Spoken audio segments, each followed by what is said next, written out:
Tá gravando. Boa noite, pessoal. Boa noite a todos. Boa noite. Boa noite. É com muita alegria que nós retomamos o estudo de Joana de Ângeles. Hoje nós teremos a meditação com o nosso querido companheiro Pacheco. Depois nós teremos o estudo do livro Encontro com a Paz e a Saúde. O seu Flávio vai discorrer para a gente sobre o autodesamor. E depois nós teremos o estudo da parte evangélica com o Marquinho, o livro Jesus e o Evangelho à Luz da Psicologia Profunda, que vai falar para nós sobre a piedade. Isso aí. Pacheco? Antes de mais nada, vamos elevar nosso pensamento a Deus, a Jesus, nosso mestre, pedindo que os bons espíritos nos intuam, a todos nós, para que possamos ter o maior aproveitamento possível nesse estudo de hoje. Assim seja. Bem. Hoje nós vamos fazer a nossa meditação. É um exercício que visa o desenvolvimento da nossa consciência no momento presente, né? É um exercício que tem como objetivo fazer com que todos nós tenhamos a atenção voltada para esse momento. É um exercício de interiorização, né? Então, para começar essa prática, eu vou pedir a vocês que se acomodem numa cadeira.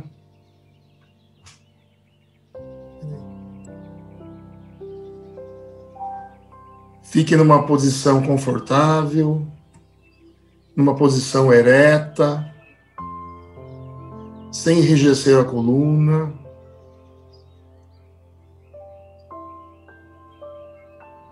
Vamos entrelaçar as mãos, levantar as mãos sobre a nossa cabeça, esticar os braços e mantê-los numa posição vertical. Permaneça assim por alguns instantes. Sinta o alongamento da sua musculatura. Aqui, já nesse momento, vamos começar a trazer a sua atenção para as sensações. Lentamente alongue os braços um pouco para a direita,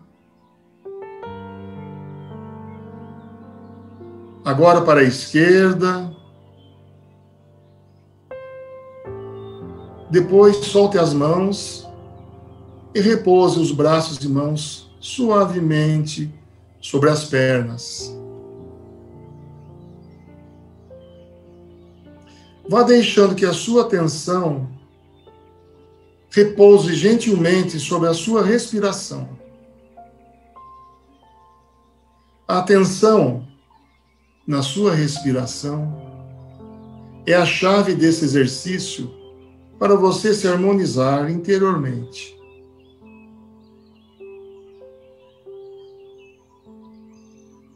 Você vai inspirar o ar lentamente pelo nariz, reter o ar dentro dos pulmões por alguns instantes e expirar lentamente, soltando o ar pela boca, com os lábios parcialmente entreabertos. Inspire.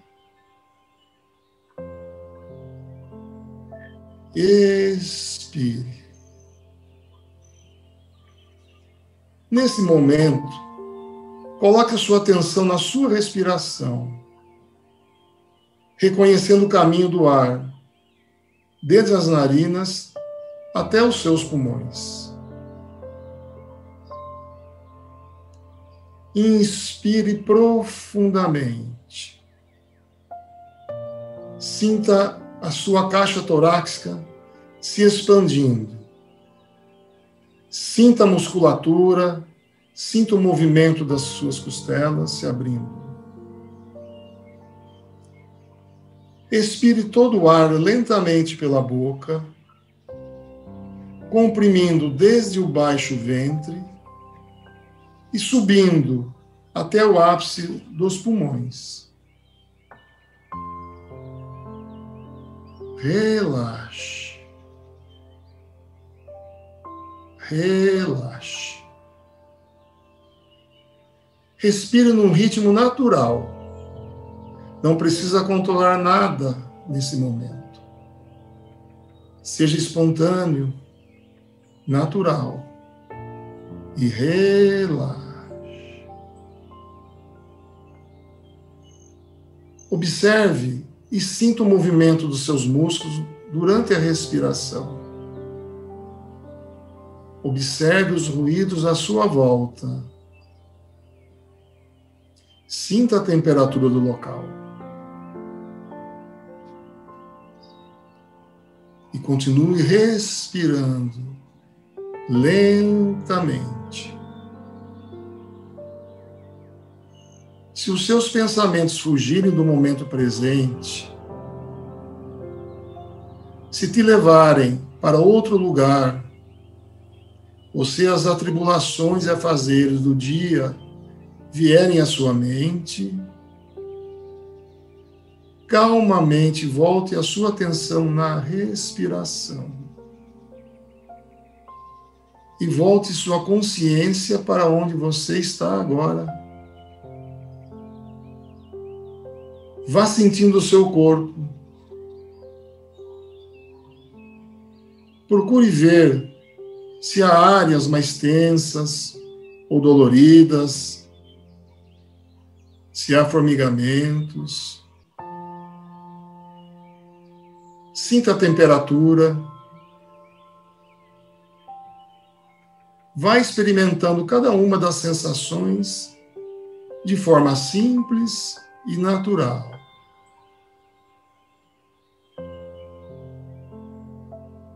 Preste atenção nos movimentos que estão acontecendo agora no seu corpo.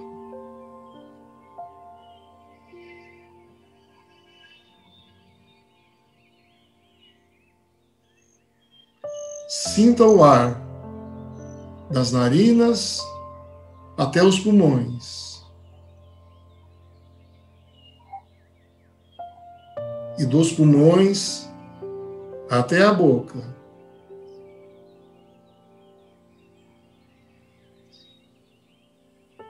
Se pensamentos e sentimentos brotarem inesperadamente, acolha-os com naturalidade e gentileza e volte a sua consciência para o seu corpo, para as coisas que você consegue sentir. O que importa agora é o momento presente.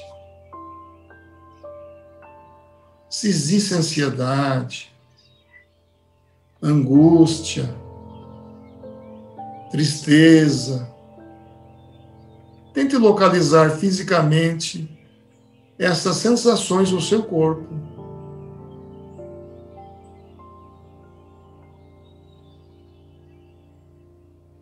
Como elas se parecem?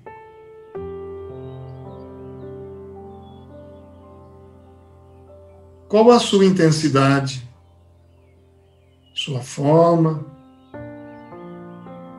tamanho?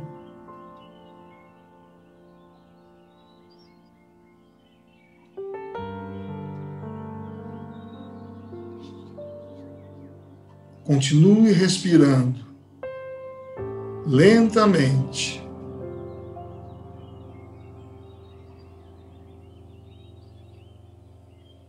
Inspire profundamente. Segure o ar por alguns instantes.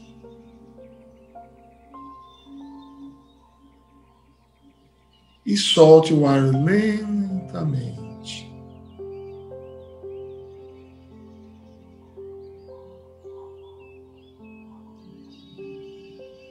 Por alguns momentos, deixe-se levar pelas sensações de forma mais natural possível, se reconhecendo, se acolhendo.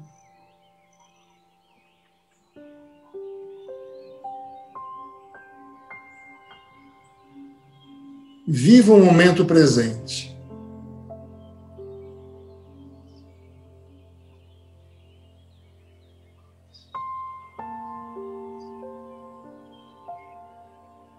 Respirando lentamente.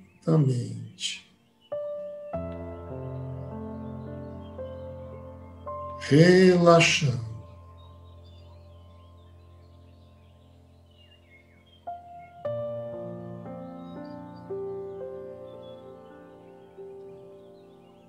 Se pensamentos te levarem para longe desse lugar, convide a sua consciência a observar a sua respiração.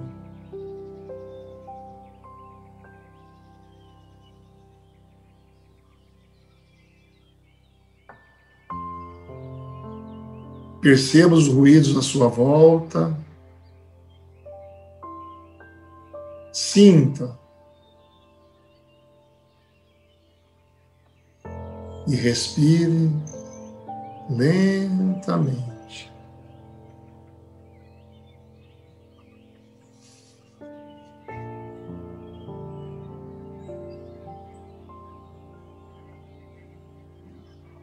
Traga a sua consciência para a sua respiração e vá respirando tranquilamente.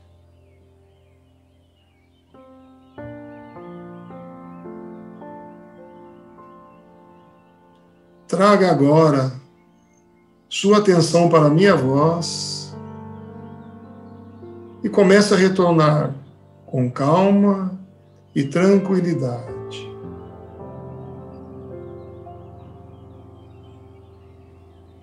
Vá reconhecendo lentamente os movimentos das mãos, dos pés, do pescoço. Quando estiver pronto, pode abrir os seus olhos, reconhecendo o lugar onde você está, pouco a pouco.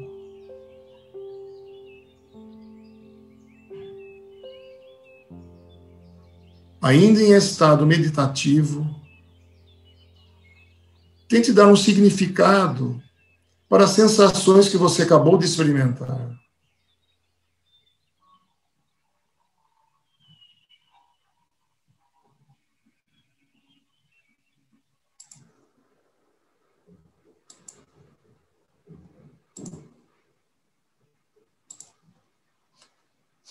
Espero que vocês tenham tido uma excelente experiência. Nesse momento, me despeço desejando muita paz e harmonia e um excelente estudo. Gratidão e até a próxima. Gratidão nossa, Pacheco. Excelente meditação, Pacheco. Obrigada. Gratidão.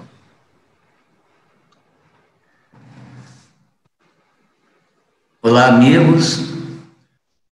Passamos agora, então, ao estudo da série psicológica dentro do módulo Aprender a Viver. Com o tema de hoje, de autodesamor.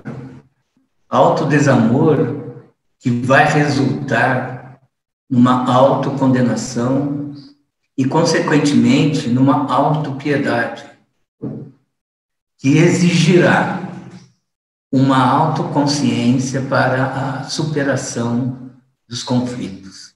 Esses são os temas desse capítulo: autodesamor, autocondenação e autopiedade, que está no livro Encontro com a Paz e a Saúde. O próprio título do livro já é um estímulo, né? Para que encontrar a paz e a saúde, né, que é adquirir hábitos saudáveis de conduta comportamental. Joana de Ângeles fala que é resultado natural de superação, da superação das tendências primárias, né? E essas tendências primárias estão lá nos arquivos do inconsciente, né? Que nós sabemos nas multifárias vidas, né? Nas reencarnações. E aí, com a superação, vai ceder lugar às aspirações da beleza, da saúde, né? Do bem-estar. Se você fechar os olhos e procurar onde está o ego, onde está o self, desde que nós sabemos que são instâncias psíquicas, né? Mas nós vamos encontrar o reflexo deles no comportamento, né? Quanto do nosso comportamento é ego e quanto do nosso comportamento já é self, não é verdade? Que é mais difícil de conquistar, de achar, mas todos estamos no processo, porque é um processo de autoconsciência, não é verdade? E é necessário, então, a autoconsciência nos levará o que a Joana de Ângeles sempre está nos lembrando, que é o equilíbrio no eixo ego-self, né? O caminho do meio, nem a falta, nem o excesso.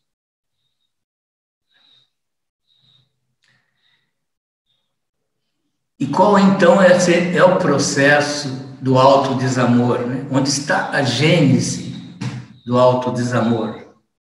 Joana de Ângeles nos esclarece que nós somos vítimas das heranças ancestrais, certo?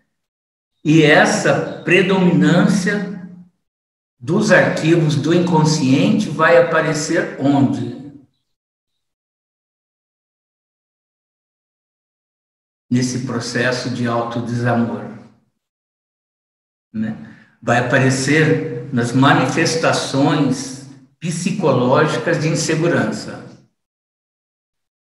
que ela lista: medo, instabilidade emocional, né? Que gera um mecanismo que é um mecanismo de fuga da realidade, né? O escamoteamento dos conflitos íntimos, ausência de autoenfrentamento.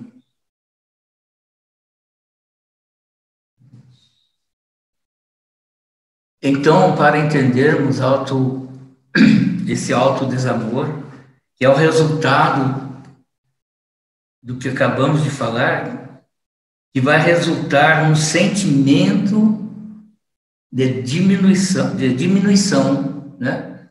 O autodesamor leva a pessoa se sentir diminuída, é um processo, né? E o desaparecimento, que é mais grave, né? Vai se tornando mais grave, que é o desaparecimento da autoestima e do autorrespeito. Então, muito importante esses itens para a compreensão da definição do autodesamor. Sentimento de diminuição, desaparecimento da autoestima e de autorrespeito, né? Deixando-se arrastar pelo autodesamor. Vai arrastando num processo que pode ficar num processo mais crônico, né? Mais afligente, né? Que pode se tornar um transtorno, né? uma disfunção.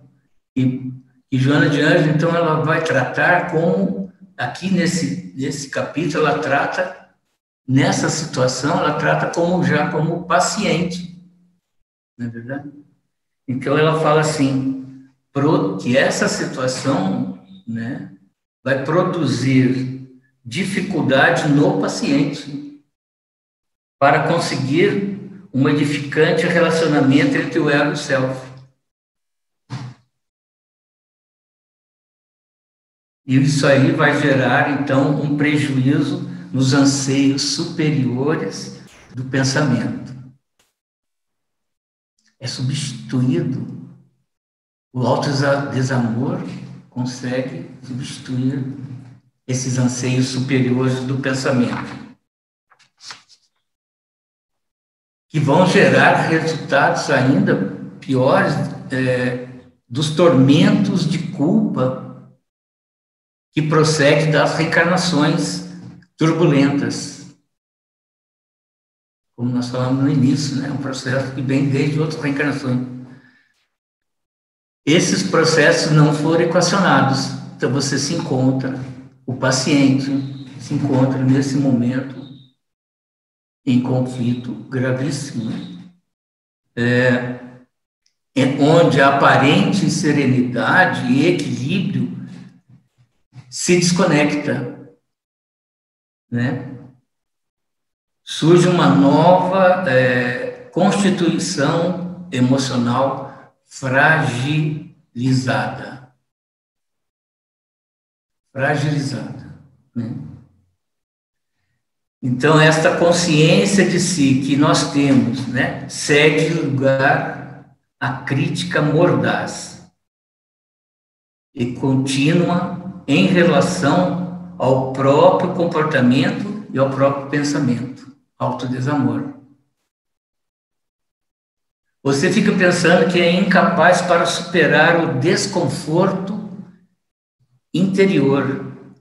E ela fala, e surge aí uma surda inquietação que toma conta dos espaços emocionais.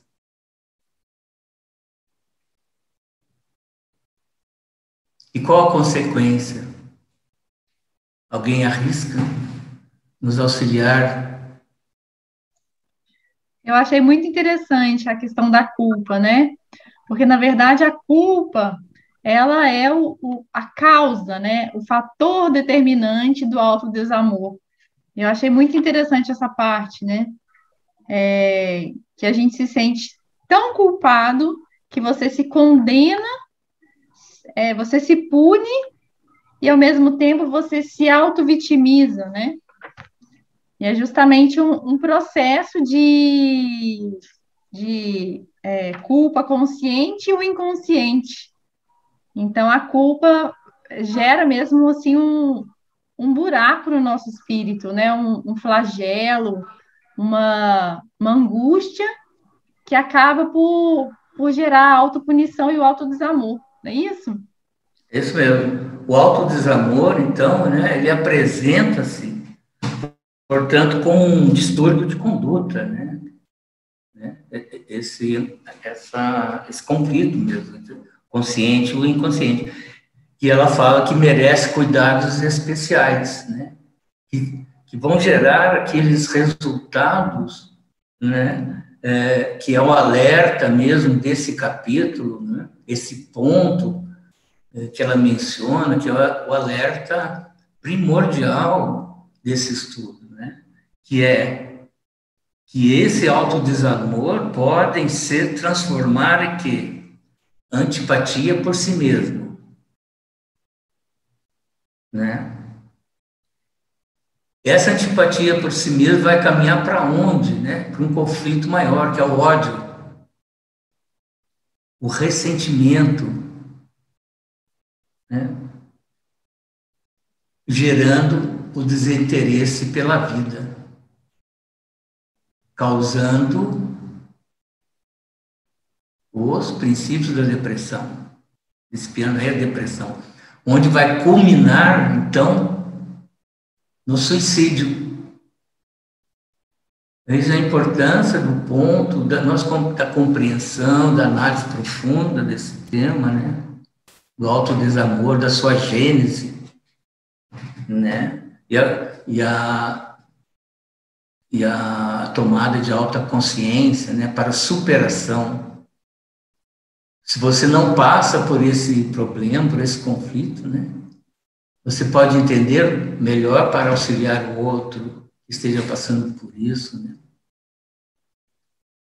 Pode ler o capítulo junto com ele, né?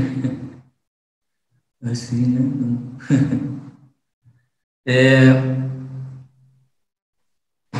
Então,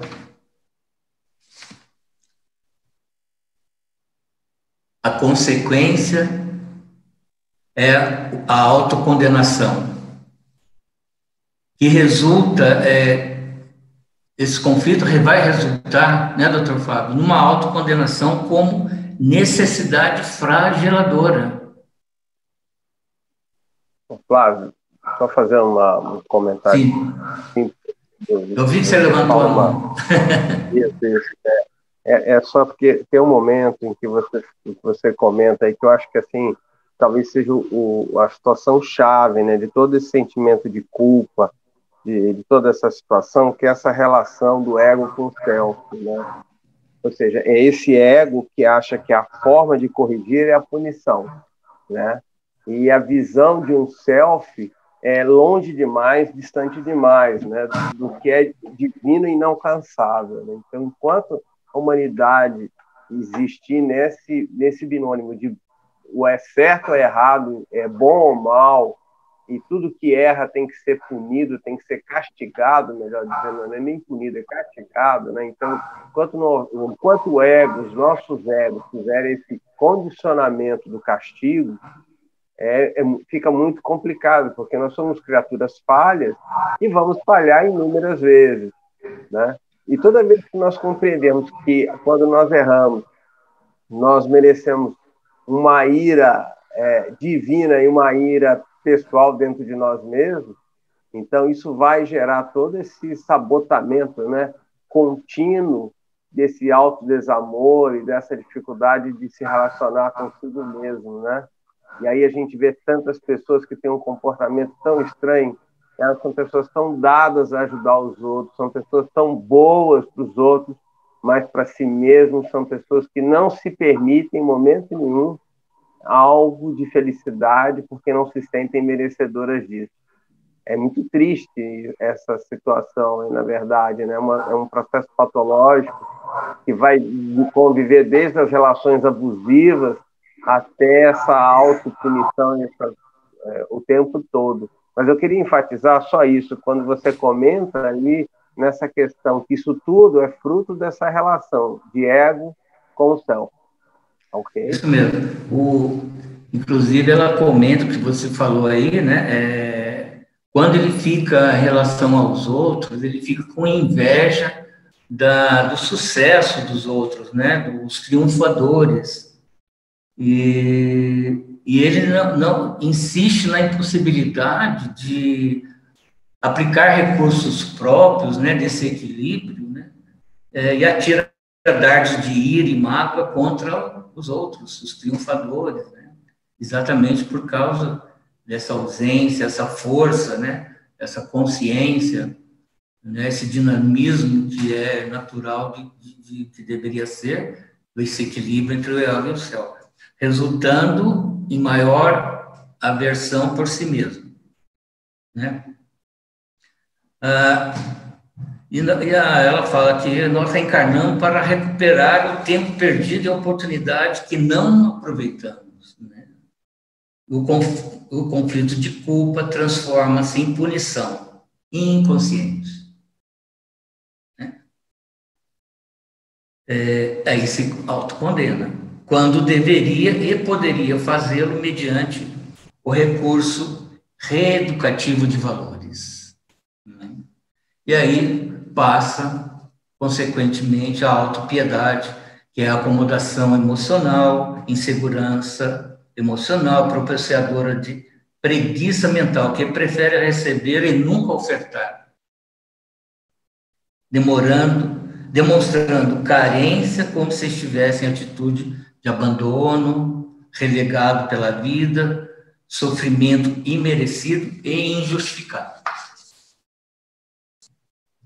Então, alguém gostaria de fazer mais algum comentário? Daí eu vou encerrar, né, concluindo que as ferramentas que Joana de Ângeles menciona para auxiliar na autoconsciência, né? É a parte final desse capítulo. Ô, Sr. Flávio, sim, nessa parte da autopiedade aí, até estava conversando com a Cíntia um pouco antes do estudo, eu achei que ela foi até bem contundente, assim, ela usa, né, a Cíntia está com o livro, eu estou sem o livro aqui, tem um parágrafo que ela é bem contundente quanto às questões da insegurança, da imaturidade psicológica, né? Exatamente. Fala aí, Cíntia, esse parágrafo para a gente aí, eu achei que ela é bem incisiva.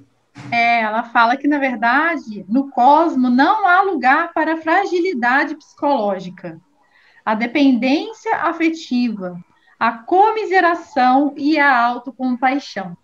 É aquilo que o Haroldo fala, né, gente? Não existem anjos de cristal. Nós somos feitos para sermos diamantes, né? Então, não há lugar para fragilidade psicológica. Ela está sempre nos orientando a uma postura de enfrentamento de frente, né? Enfrentamento valoroso, enfrentamento moral das situações. Mas ela sempre coloca, inclusive, em outras obras também, o Flávio comentou da questão de se irritar com a pessoa que é bem-sucedida, por exemplo, né? Ou que tem uma inteligência, uma capacidade de entendimento melhor em outras situações, ela já colocou isso em outras obras, que a postura psicológica do indivíduo deve ser aquela de entender que para ele chegar naquele patamar, seja ele em qual segmento for, exige um esforço, né? Exige um esforço e um comprometimento, né? E aí a pessoa, em vez de adotar o mesmo esforço para chegar naquele nível, né? Ela ataca a pessoa, né? Ela fica com antipatia da pessoa, então ela coloca isso em outras obras também. Eu queria, assim, fazer um breve comentário, que é uma reflexão, né? Todos nós, no íntimo, acho que temos um pouquinho, né, dessa conduta. Uns mais exacerbados, que são mais notórios, mas todos nós temos uma culpa, alguma coisa que de alguma forma nos incomoda.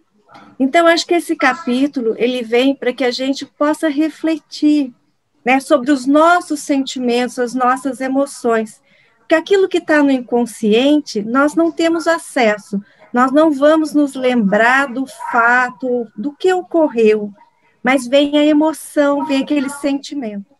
Então, trabalhar o ego, fortalecer o ego, é uma tarefa do hoje, da atual encarnação. Então, da gente se perdoar, aprender a se perdoar. Se no passado eu errei, ok, naquela época, né, naquela outra condição, o meu entendimento, o meu conhecimento não era suficiente para eu ter uma conduta melhor. Mas hoje sim, hoje é minha responsabilidade. Então, eu preciso aprender a viver no atual momento. Então, quando vier algum sentimento, quando vier alguma coisa que nos incomode, que a gente tem esse sentimento, né, de desamor, a gente tem que trabalhar isso de forma positiva, né? O que eu estou aprendendo? O que eu estou estudando? O que eu posso fazer, né? O passado eu não posso alterar. O futuro é algo que é consequência do meu hoje. Então, a gente está centrado no hoje é muito importante. Então, e esse de se aceitar, né, com as nossas falhas, com as nossas imperfeições, mas sabendo que nós temos condições de modificar isso, modificar essa nossa conduta. E aí, algo que eu acho que a gente também precisa sempre estar trabalhando, né, é o nosso orgulho, porque o nosso orgulho faz com que a gente não admita as nossas imperfeições. E aí, quando erra, se culpa. E aí começa todo esse ciclo vicioso novamente, né? Então, é sobre isso. é a gente entender que todas essas tendências, todos nós trazemos, mas o hoje, a atual encarnação, que essa seja a melhor encarnação de todas as já vividas, é responsabilidade nossa, né? E esses estudos nos abrem os olhos para enxergar isso, né? Isso mesmo, a autoconsciência é um processo de autoiluminação hoje, né, Vilma? Isso mesmo. Então, e ela vai nos falar, vai comentar que autoconsciência é sair das províncias sombrias das dependências externas e viajar na direção da autoconsciência, né? Veja bem, daí ela coloca, importantíssimo, né, que esse deve ser o objetivo primeiro do processo de autoconquista pelo self. O quanto de nós é self, né? Aí nos esclarece já adiante, né? Flávio, acho que é muito oportuno, né, esse estudo, na medida que é um alerta de que todos esses mecanismos são inconscientes e fazem parte da nossa herança multimilenar. Desde a época dos deuses do politeísmo, se assumia que se não atendesse um determinado deus, se não desse uma determinada oferenda, eles eram castigados. Então, esse entendimento, né, do castigo, de uma punição, é um arquétipo, né?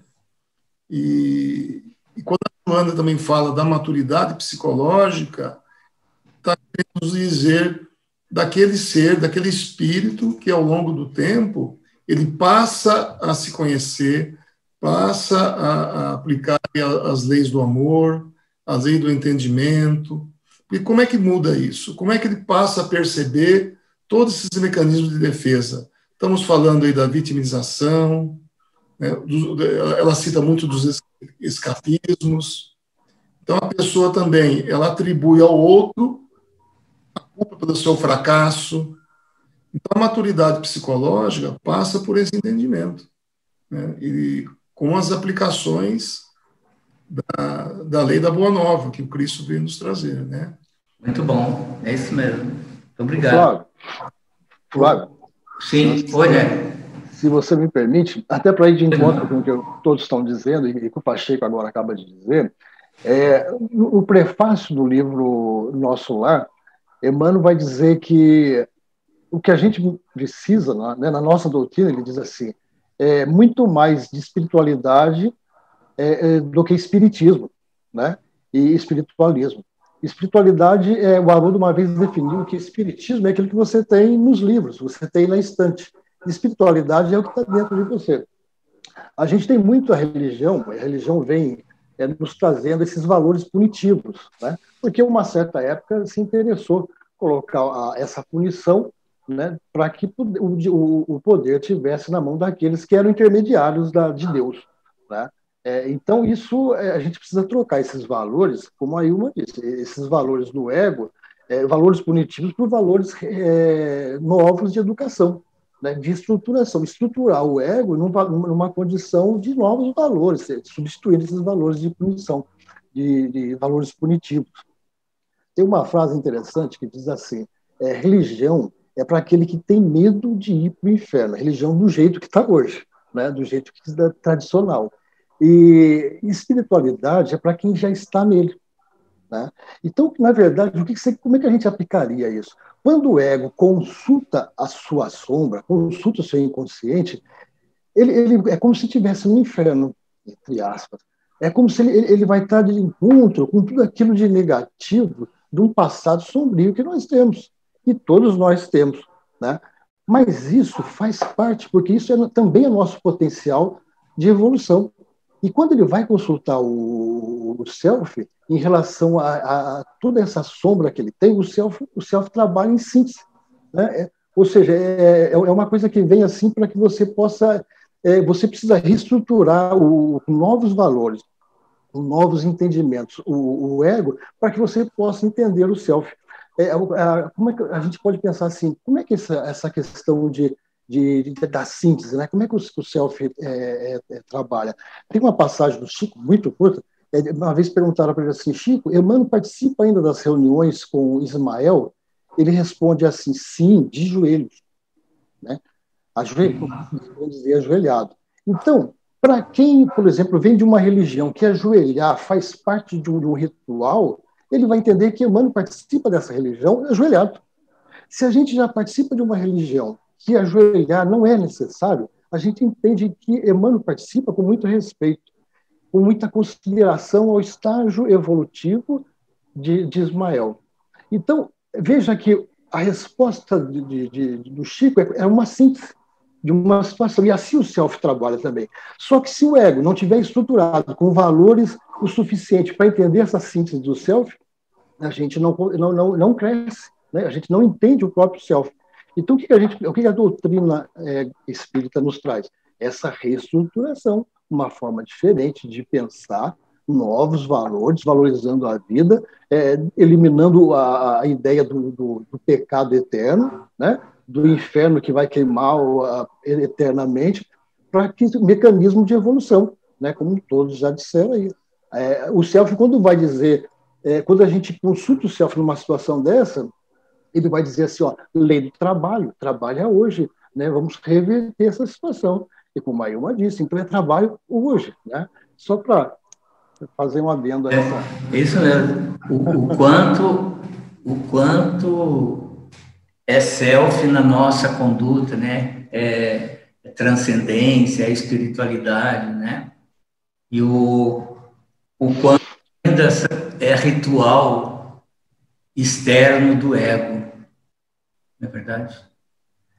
Então, caminhando então para o encerramento, vou fazer as colocações da Joana de Ângeles, né, que nesse processo de autoconsciência, ela nos coloca que os estudiosos da conduta, hoje em dia, né, associados ao que devemos associar aos compromissos materiais, que são indispensáveis as técnicas de relaxamento, as valiosas contribuições da yoga. Essas são sugestões de Joana de Ângeles nesse capítulo, né? As ferramentas que vão auxiliar nesse processo de autoconsciência, né? Do Tai Chi Chuan, né? Da dança, dos esportes, das caminhadas, que proporciona liberação das toxinas.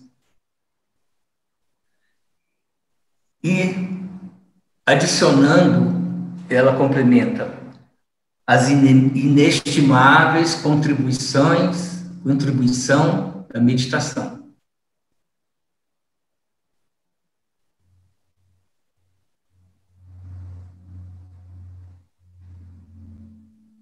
Da prece,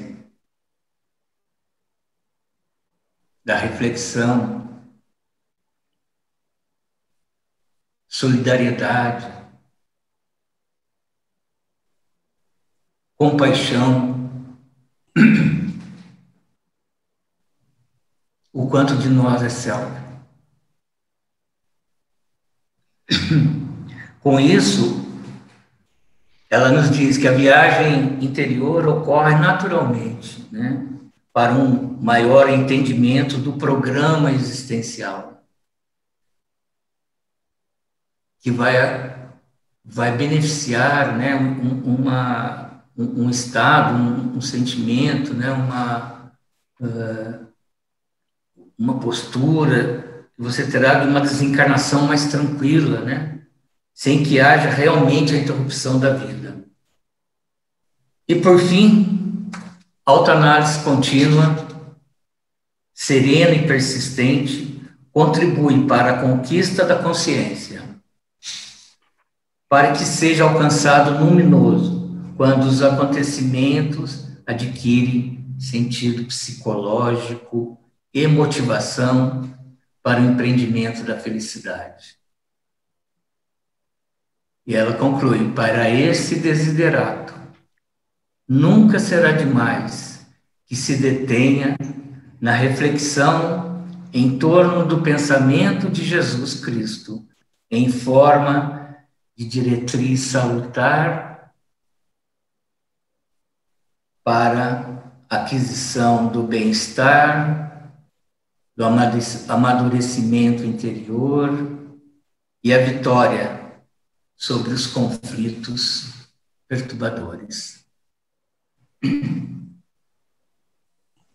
Isso aí, seu Flávio. O nosso estudo, vamos passar então, Marquinhos, ao Vamos lá, muito oportuno aí o Evangelho da noite de hoje, né? Foi oportuna a mudança da Semana da Piedade, o capítulo 19, que nós vamos falar rapidinho, porque o senhor falou sobre a autopiedade, né? E a Joana até coloca nesse capítulo a questão que, às vezes, essa autopiedade ela pode até inspirar uma certa compaixão em quem está em volta, mas quando a pessoa se aproxima para ajudar, o outro recua, né? Porque, na verdade, se ele aceitar ajuda, ele vai ter que sair daquela situação. E, às vezes, ele não quer, né? Então, ele não quer sair daquilo. E a gente vai falar sobre piedade, que é exatamente o desenvolvimento de uma virtude que é o contrário da autopiedade, né? Você vai desenvolver a virtude que, segundo que ela faz um estudo nesse capítulo 19, já iniciando aqui, e Nélio vai pensando aí na historinha do Chico, para você ilustrar meu capítulo, que eu gosto da historinha do Chico. Ela vai falar aqui, ela vai ilustrar um item 17 do capítulo 13 do Evangelho segundo o Espiritismo. Vou compartilhar com vocês uma tela, só 4 slides, eu adotei a postura do Fábio e fazer 3 telas, só no máximo 4, né, Fábio? Então, rapidinho aqui, vou compartilhar com vocês, ver se dá tudo certo aí, Pacheco. Certinho?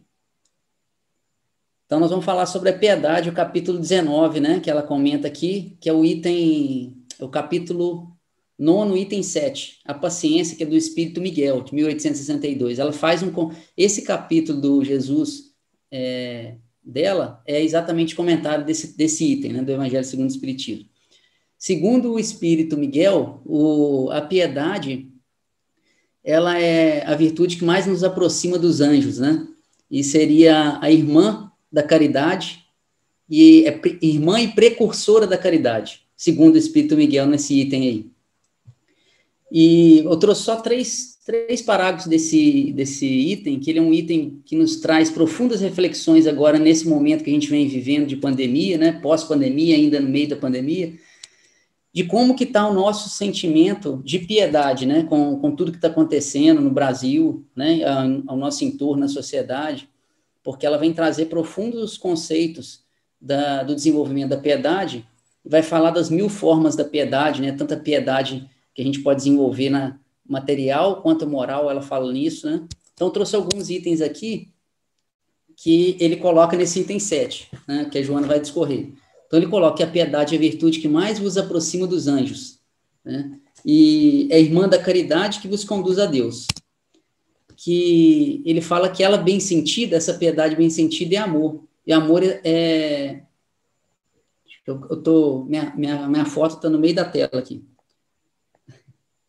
O amor é devotamento é o ouvido, é esquecimento de si mesmo, né? E esse esquecimento é a abnegação em favor dos desgraçados, né? Os filhos do Calvário de Jesus, né?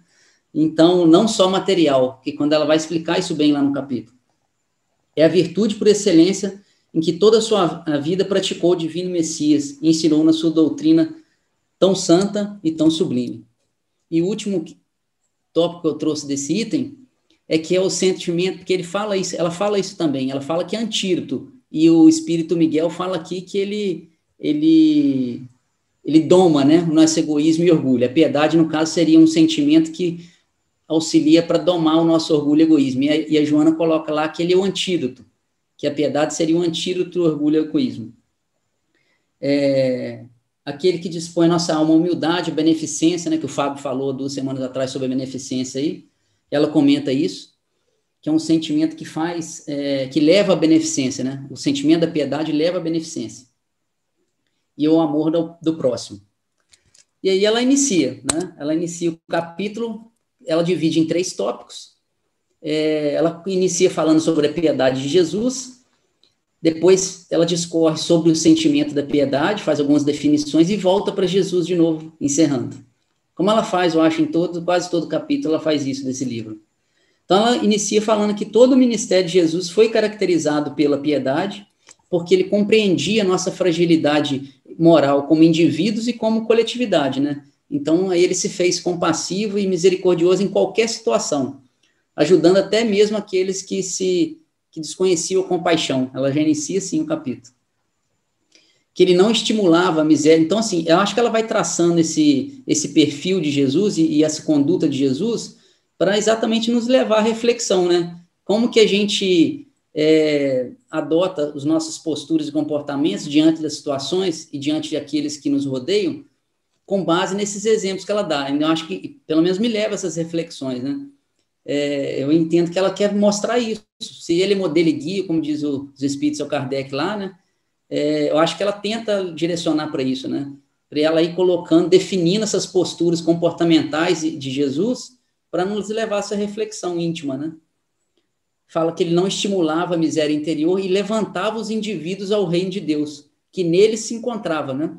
Que o reino de Deus está dentro de nós, né? Então, ele levava o indivíduo nisso e deixava claro que esse reino de Deus podia ser conquistado com dedicação, né?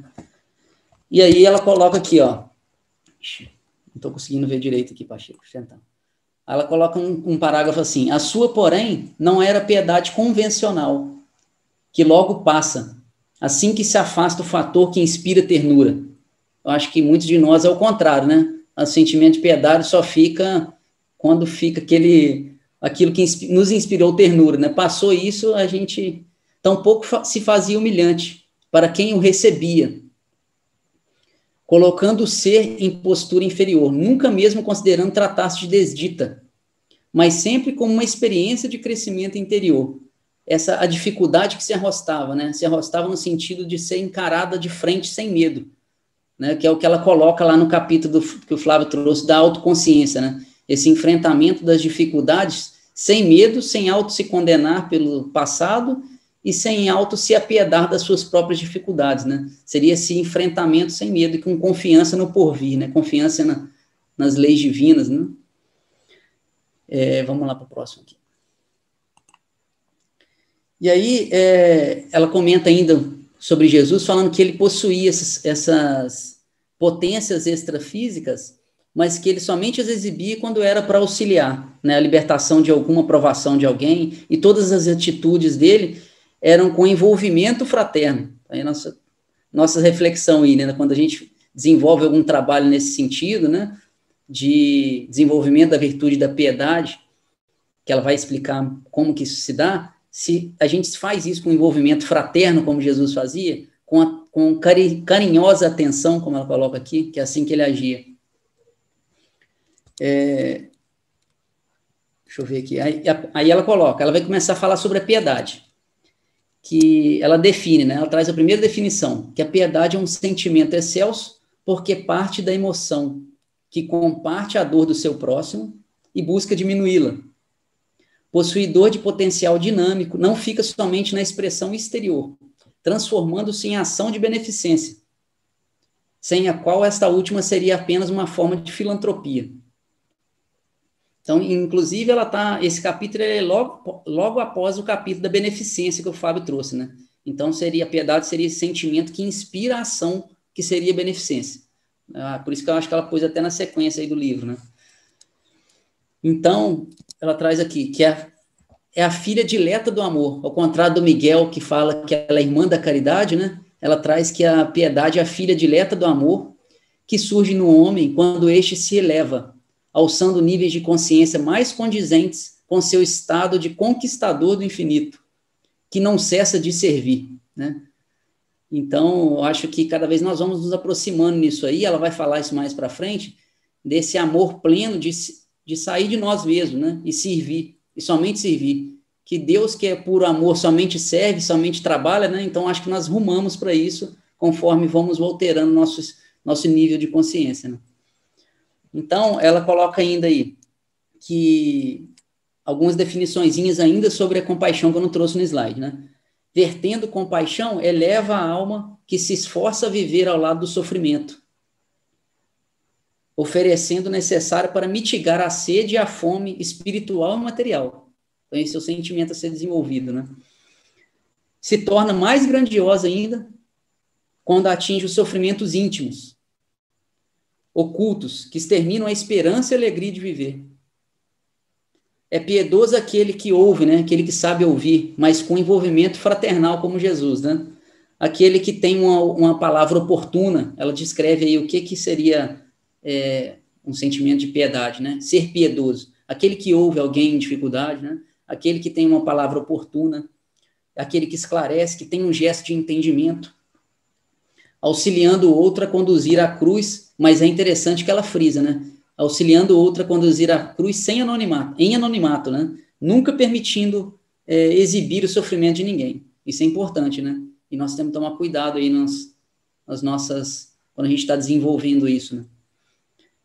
Jamais se cansa porque é espontânea, rica de paciência. Então, serve para nossa reflexão. Quando a gente desenvolve isso e tem a intenção de ajudar alguém, né, que a gente vai ouvir, ou ajuda material, ou ajuda que vamos ouvir, a gente tem paciência para repetir aquilo quantas vezes forem necessárias.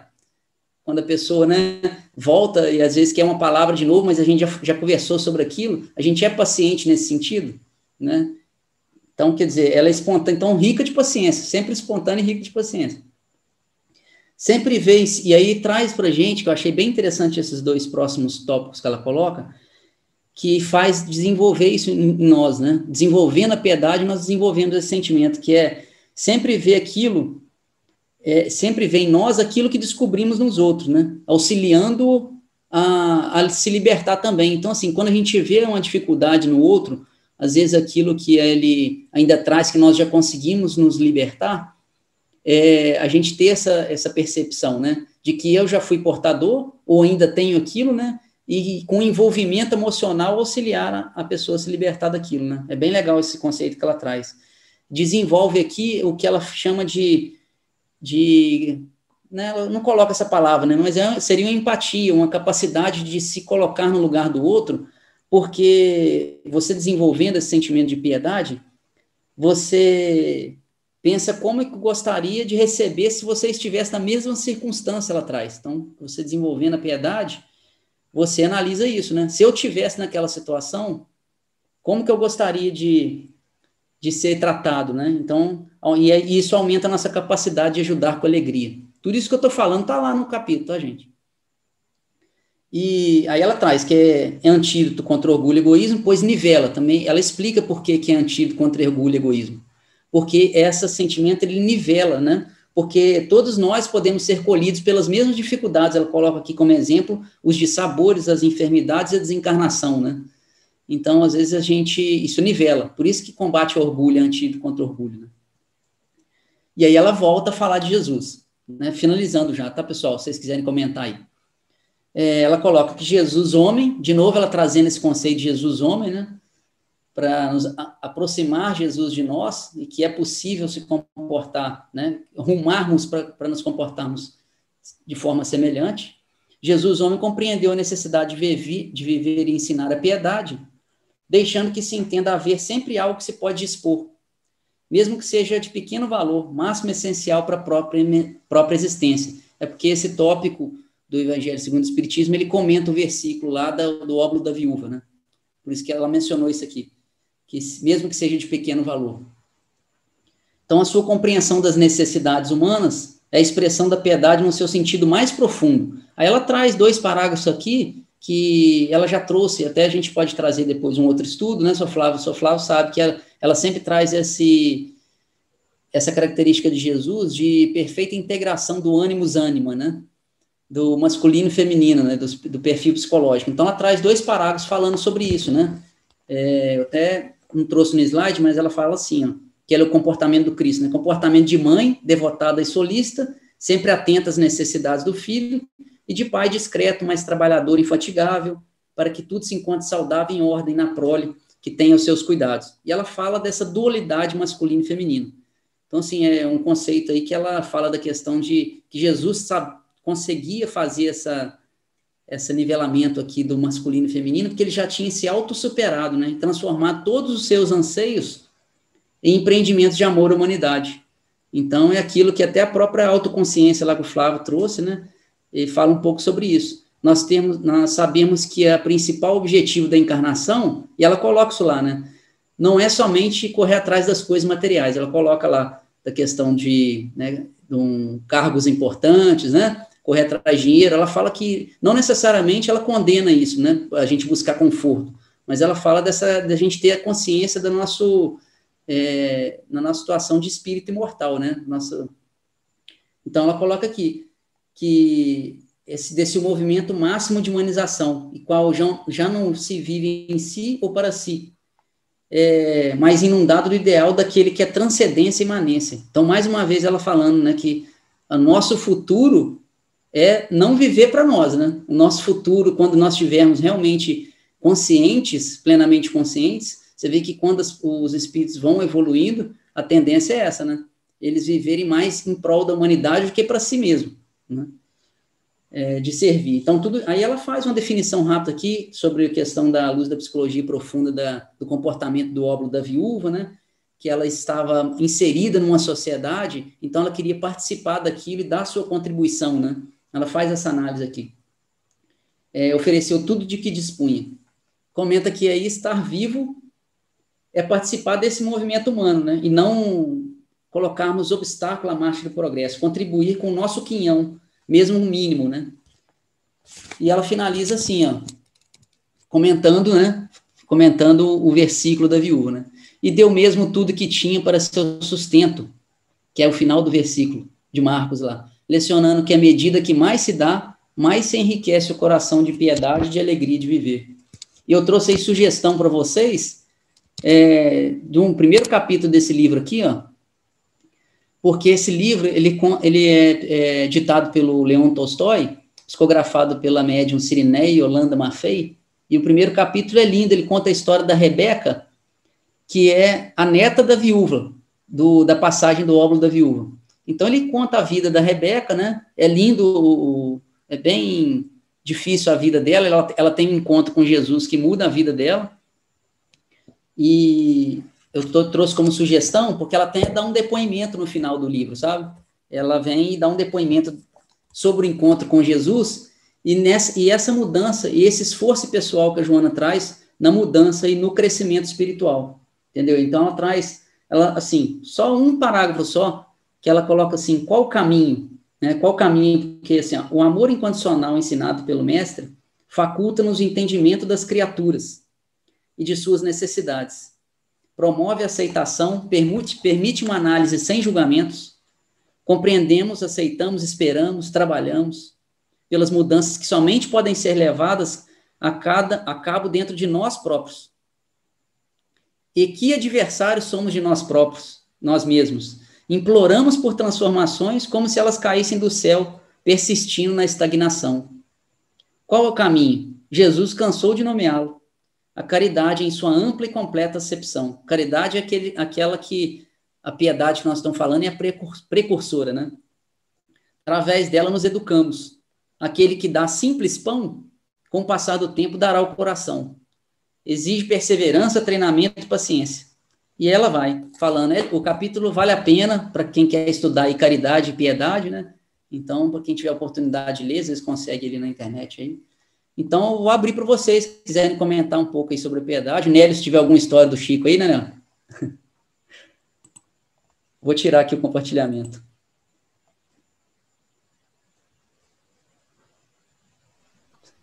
Esse livro é lindo demais, viu? Compensa ler. Preparem os lencinhos. Muito lindo. Vamos ler. O Marco, uma coisa que eu achei interessante, tem uma frase do Haroldo. Cíntia, eu também gosto do Haroldo, eu acompanho bastante. Ele diz assim que, ele fala assim, o anjo não é ingênuo. Então, ou seja, o anjo já passou para as fileiras do vício. Isso é interessante a gente saber, porque nesse processo de autoconhecimento, a gente vai identificar tudo isso, tudo que está na sombra, tá? E que é material para ser trabalhado. E que o anjo um dia passou por isso. Isso diz a doutrina, né? Está lá no livro dos Espíritos. Então, isso faz com que a gente desenvolva a piedade. O anjo tem piedade porque quando ele olha para a infantilidade nossa, para a infantilidade dos erros, que é aceitável, que é o momento de evolução de cada um. Não se condena. Mas o anjo me enxerga assim. Eu já passei por aí. Ele é bom, mas não é ingênuo. Ele sabe exatamente o que se passa, o que se está se pensando, a raiz do problema e por que se erra. Né? Então, isso desenvolve uma piedade. Ele sabe que dá trabalho passar por essa fase. E exige trabalho. Então, e a gente, quando está no trabalho de autoconhecimento, identificando isso na gente, como você já leu aí, cria essa empatia, porque essa dificuldade própria, a gente vê que o outro também está fomentando, né? Está apresentando. E a gente vê em nós a dificuldade que nós vemos em nós a dificuldade que é para resolver esses problemas.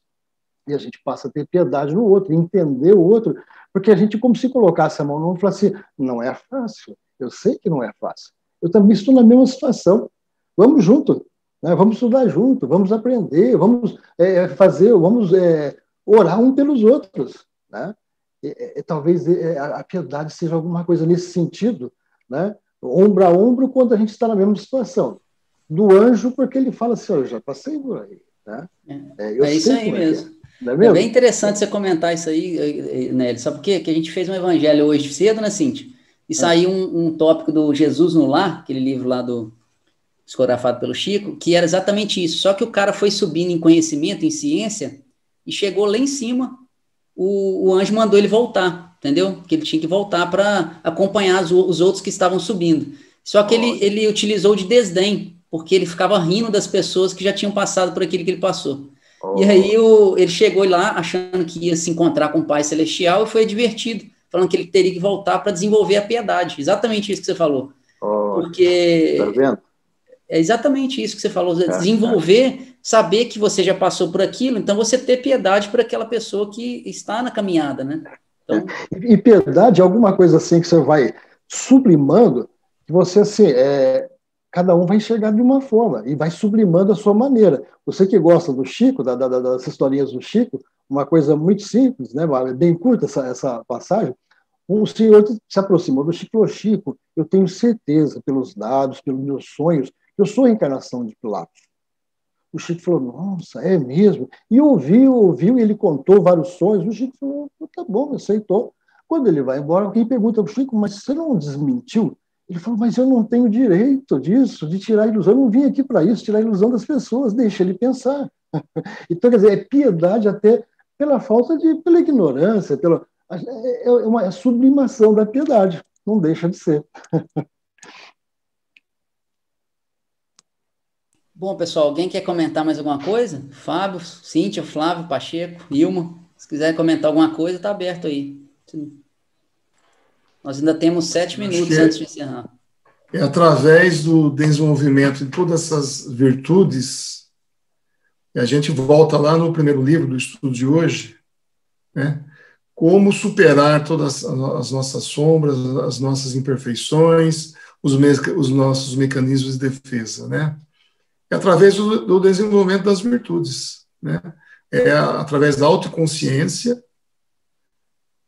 é através do amor, da piedade, da caridade, da empatia, e assim é que a gente vai prestando atenção naquilo que a gente deve melhorar, não usando culpa, não se vitimizando, compreendendo o outro, né? acolhendo principalmente as nossas imperfeições, né? Antes de mais nada, né?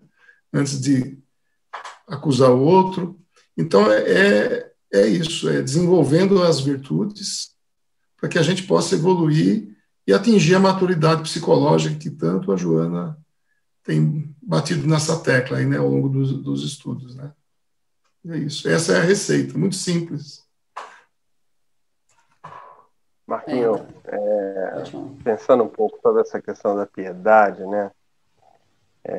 Esse sentimento, né, dessa vontade de ajudar o próximo, de levar o auxílio ao outro sem julgamento, né? sem o direito sequer de tirar os sonhos dos outros, me lembra muito a conduta que nós temos lá no amor exigente, né? Ou seja, nós não podemos impor a ninguém nenhum tipo de transformação que o indivíduo não queira. Nem sequer desilusão, como diz o Hélio ali. Então, assim, eu acho que esse respeito maior ao que o outro. Então, eu fico pensando, Jesus viu tantos leprosos, viu tantos cegos, mas não curou a todos, né? Curou alguns.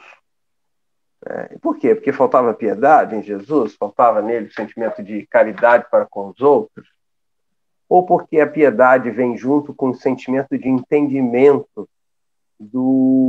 das opções que cada um faz? Né? E o entendimento, inclusive, das opções que quando o indivíduo quer sair daquilo, quer se libertar daquilo, né? Então, o entendimento tanto de quanto eu quero continuar iludido, né? Ou quanto eu quero sair da ilusão. Porque uma coisa é eu chegar para me gabar que foi Pilatos, outra coisa é eu chegar para perguntar se aquilo é real. E não foi o caso. Né? O caso foi ali. Então, assim, essa compreensão, esse entendimento que só a maturidade vai trazer realmente, né? É que não vai nos dar essa condição de levar o auxílio sem julgamento ao outro, sem impor o outro absolutamente nada, sendo sempre uma questão nossa para conosco mesmo, para com Deus, nunca sendo uma questão para com o outro, mas para conosco, e tendo sempre essa visão de respeito pelas opções que cada um faz, né? Então, requer muita maturidade, requer tempo, e aí a gente vê que realmente a gente ainda está um pouco distante desses sentimentos aí mais nobres, mais puros, mas a gente tem que começar do arroz com feijão, né? Como uma passagem mesmo que você leu aí agora da Joana aí, dando o pão que um dia a gente vai conseguir dar no coração, né? Ou seja, experimentando, dando o que é de material, o pão físico, né? Fazendo esse condicionamento que é simples, fácil, porque dar material é aquilo que nos sobra, né? Nem o óbolo da viúva é aquilo que nos sobra, então.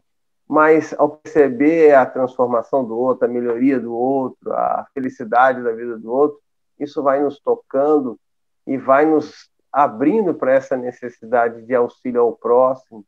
E um dia, quem sabe, a gente consiga auxiliar o indivíduo naquilo que ele tem de mais profundo, que é o que ela fala aí, né? Nas suas dores. E às vezes a gente não precisa de nada material, apenas um ouvido que escuta, né? Uma boca que se cala, que não julga, né, e que se põe ali naquele momento. Então, acho que entender a piedade nesse contexto maior de respeito às opções do outro, acho que é uma coisa muito interessante também aí que ela vem nos trazer. Só queria fazer esse adendo aí, foi muito feliz aí a sua explanação. Um abraço. Então, gente, acho que nós podemos encerrar. Então, só avisando a todos, né, que semana que vem nós não teremos o estudo, então, que seria, quando nós programamos, seria o domingo de carnaval, né? Apesar de ter sido cancelado no estado aí, a gente mantém o cronograma, então, e retornamos na outra segunda, né, que seria dia 22 de fevereiro. Tá certo? Então, obrigado pela paciência aí. Uma ótima semana para todos. Boa noite a todos, boa semana. Boa noite a todos, gratidão aí pela oportunidade. Boa noite, gratidão a todos aí, um abraço grande. Um abraço, Ion, tudo de bom, um abração. Um abraço a todos, gratidão aos expositores, parabéns. Parabéns a todos, verdade. Com certeza.